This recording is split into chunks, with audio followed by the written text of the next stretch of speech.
In this video, how to use Square app, I will show you step by step how to use the Square app to receive payments.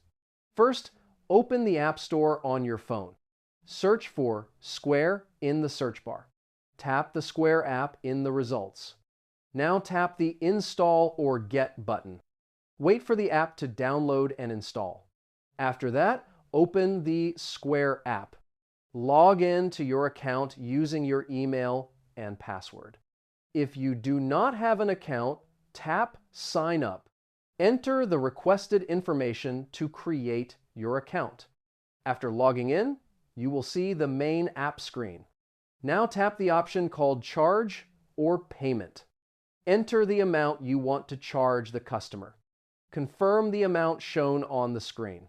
Now choose the payment method. You can select card, digital payment, or cash.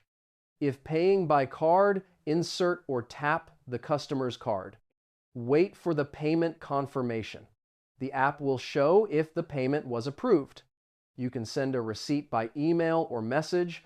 Tap the option called Send Receipt. Enter the customer's email or phone number. Confirm to send the receipt.